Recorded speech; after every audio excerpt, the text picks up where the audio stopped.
So I've never done a keynote address before, and I hope I can speak loud enough. And I went to do some research about keynote addresses. I was a little nervous about this. Graduation keynotes this year in 2012 at famous universities and among famous speakers took different directions. But universal advice to the graduates was that they should reach for what they love and they should heal what troubles all of humanity. But you know what? No formulas were given for that. Today, I would like to speak about one particular way to reach out for what you love and heal humanity, our Pathwork process. The graduates who sit before you today have not just finished, as you heard, their undergraduate study, but also many, many years of formal graduate study. It's a particular course of study that Rumi, the 13th century mystic poet, understood and describes well in this poem. The poem is called Two Kinds of Intelligence. There are two kinds of intelligence. One is acquired as a child in school, from memorizing facts and concepts, from books and from what teachers say, from collecting information, from the traditional sciences as well as the new sciences. With such intelligence, you rise in the world, you get ranked ahead or behind others in regard to your competence in retaining information. You can stroll with this intelligence in and out of fields of knowledge, getting always more marks on your tablet. Tablets instead of paper, right? In this case, 13th century. There's another kind of tablet, one already completed and preserved inside of you. A spring overflowing its spring box. A freshness right in the center of your chest. This other intelligence does not turn yellow or stagnant. It's fluid. It doesn't move from outside to inside through conduits of plumbing, learning. This second knowing is a fountainhead from within you, moving out. Thank you, Rumi. This second kind of intelligence is much more challenging, and it's often neglected in our society, where gathering of outside information and experts are so valued. But how do you find this fountainhead from within you? How do we teach this within our Pathwork school? And that's what I've been asked to talk about today. The first thing we have to do is we have to clear away the debris. In other words, the channel is kind of clogged up. I never thought of this, but maybe our school is a kind of Drano, you know.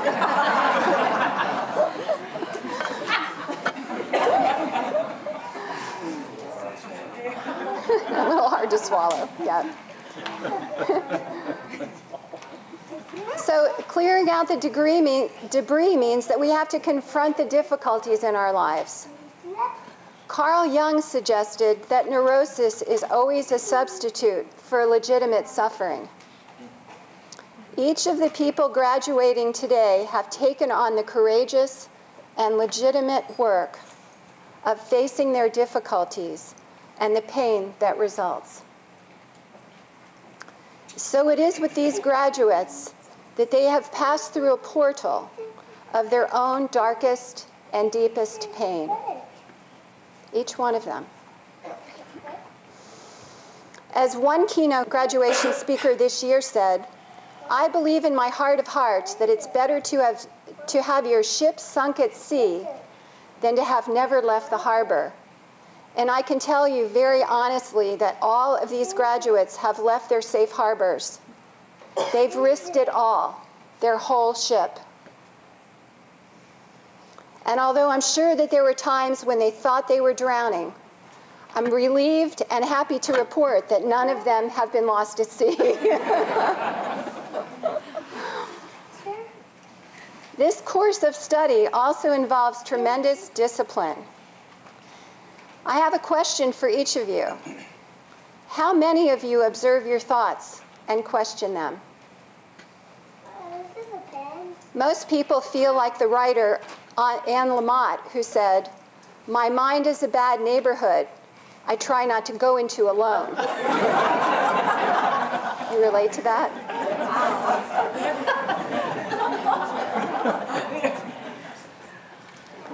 I've heard a story attributed to a Native American elder that goes like this. Inside of me there are two dogs. One of the dogs is mean and evil. The other dog is good. The mean dog fights constantly with the good dog. When asked which dog wins, he reflected for a moment, and he replied, "The one I feed the most." This means you have to know your dogs. Know the best in you, the kind, compassionate, expansive parts of you. And you have to know the mean, critical, perfectionistic, petty parts of you. Then, with much practice, and this is where the discipline comes in, you have to work the muscles of self-observation. Slowly, very slowly, this is a long program, we begin to choose which dog to feed. And if we keep choosing the mean dog, at least we begin to get curious about this. Wonder why I feed him. Wonder what the payback is here. Usually this payback does not make very much sense, right? Or we wouldn't do it, right? But like being with a 2-year-old, anybody familiar with being with a 2-year-old who's having a tantrum? Not a tantrum yet, thank God. Like being with a 2-year-old that's having a tantrum, what we do is we learn to stay and wait, and if we can remember, pray until the tantrum is done. We just let it run its course, and it sort of runs out of steam. Then we have to take the risk of trying something different. That's a big risk, to try something different. What if we feed the best in us?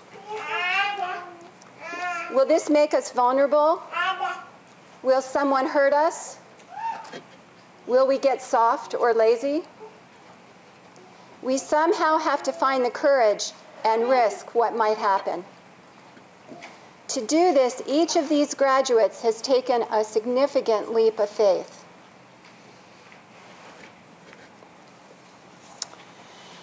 They have had to trust something beyond themselves, to trust this pathwork process, and to trust, most importantly, each other. And yes, they have had to trust themselves, their own unique fountainhead.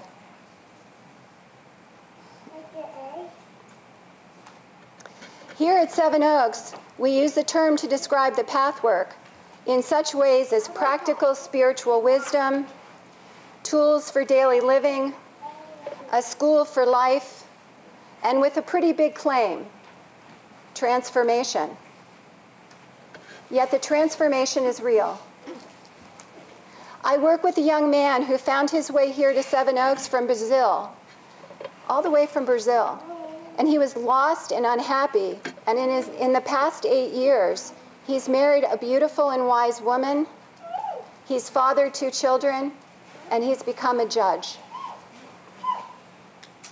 I work with a young woman who is completing medical school right now, has found a good marriage, has given birth to a son, all from a past of extreme sports and extreme self-destruction. Big transformations. As the individuals sitting here before you today, some of whom I've known for over 10 years, make me think of this collective history that we share of those who have dug tunnels. Seems like an apt metaphor. One of the most famous tunnels was dug in 1944 from a Nazi prison camp. A historian writes that what is astonishing is the range of skills that the prisoners had to build the tunnels, to ventilate and light them, to make compasses, radios, forge documents, you name it. The stories that capture my imagination about those that dug tunnels are the ones that were dug against all odds. With a spoon, digging a tunnel with a spoon. With the water level rising, and with amazing teamwork and cooperation, all because of the simple promise of freedom and of light. In responding to the call of life with wholehearted devotion to what they love, these graduates here today now will hold others with the strength and compassion in which they have found to hold themselves. In this way, they will contribute to the healing of all that ails our world. Scott Peck, one of the leaders of the Human Potential Movement, says in his first book, The Road Less Traveled, the whole course of human history may depend on a change of heart in one solitary and even humble individual. For it is the solitary mind and soul of the individual that battles between good and evil and is waged and ultimately won or lost. The graduates today will tell you their own miraculous stories. I know you will be moved because miracles affect us all. Thank you.